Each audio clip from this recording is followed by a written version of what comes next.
ரசூல் ஸல்லல்லாஹு அலைஹி வஸல்லம் அவர்கள் திங்கட்கிழமை நாள் அல்லாஹ்வுடைய தூதர் ஸல்லல்லாஹு அலைஹி வஸல்லம் அவர்கள் இந்த உலகத்தில் வாழ்ந்த கடைசி திங்கட்கிழமை. இன்னொரு திங்கட்கிழமை இந்த உலகத்தை ரசூலுல்லாஹ் சந்திக்கவில்லை. அல்லாஹ்வுடைய தூதர் திரைச்சீலை அகற்றி பார்க்கிறார். மக்கள் எல்லாம் பள்ளிவாசலில் சுபஹ் தொழுகைக்காக வந்திருக்கிறார்கள். ரசூலுல்லாஹ் ஒரு புன்புறவர் போகிறார்.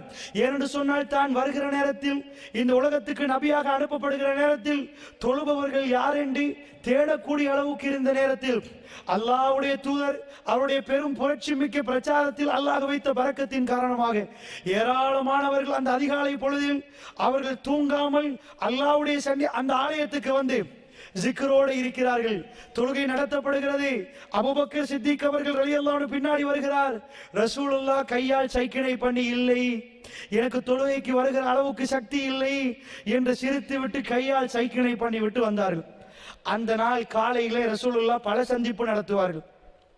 அதிலே ஒரு சந்திப்பு ஃபாத்திமா ரலியல்லாஹு அன்ஹா அவர்கள் திங்கட்கிழமை சுபஹுக்கு பிறகு லுஹருக்கு முன்னாடி ஒரு நேரத்தில் ரசூலுல்லாவை கடைசியான சந்திப்புக்கு வருவார்கள்.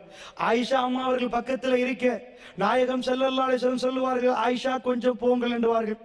ஆயிஷா நாயகி தூரம் இருக்க ஃபாத்திமா நாயகி ரசூலுல்லாஹ் தன்னுடைய ஈரக்குலை என்று சொன்ன தன்னுடைய மகள் ஃபாத்திமா ரலியல்லாஹு அன்ஹா பேசுவார்கள். ஃபாத்திமா ரலியல்லாஹு அன்ஹா அவர்கள் அழுகிறார்கள். அல்லாஹ்வுடைய தூதர் ஸல்லல்லாஹு அலைஹி வஸல்லத்தை பார்த்து அழுகிறார்கள். ஃபாத்திமா ரலியல்லாஹு அன்ஹா மறுபடி சிரிக்கிறார்கள். வெளியே போகிற நேரம் ஆயிஷா அம்மா கேட்டார்கள், என்ன ஃபாத்திமா சிரித்தீர்கள், அழுதீர்கள், ஒன்றுமே புரியவில்லையே. அந்த நேரத்தில் ஆயிஷா அம்மாவுக்கு ஃபாத்திமா நாய் ஒன்றும் சொல்லவில்லை.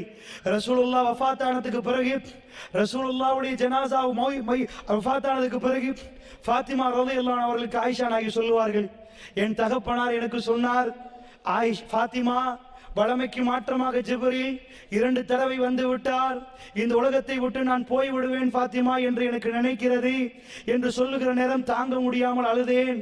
பிறகு நீதான் சொர்க்கத்திலே ராணி என்று சொன்னார்கள். எனக்கு பிறகு நீதான் என் பக்கத்திலே முதலாக வருவாய் என்று சொன்னார்கள். அதை நினைத்து சிரித்தேன். அல்லாஹ்வுடைய தூதர் ஒரு வார்த்தை சொன்னார், ஃபாத்திமா கவலைப்படாதே, இன்றைக்கு பிறகு உன்னுடைய தகப்பனுக்கு எந்த வருத்தமும் இல்லை ஃபாத்திமா. அல்லாஹ்வுடைய தூதர் கடுமையாக வருத்தமைப்பட்டார். இன்னலில் மௌத்தி சக்கராத், மௌத்துக்கு ஒரு சக்கராத் உண்டு, மௌத்துக்கு ஒரு வேதனை உண்டு. ஃபாத்திமா நாயகி பார்க்கிறார், என்னுடைய தகப்பனார் இப்படி பாடுபடுகிறார், வேதனைப்படுகிறார், இவ்வளவெல்லாம் வேதனைப்படுகிறாரே. அல்லாஹ்வுடைய தூதர் சொன்னார், ஃபாத்திமா இதற்கு பிறகு உன்னுடைய தகப்பனாருக்கு எந்த வருத்தமும் இல்லை. சில ரிவாயத்தில் இந்த நாளைக்கு பிறகு உன்னுடைய தகப்பனாருக்கு எந்த வருத்தமும் இல்லை.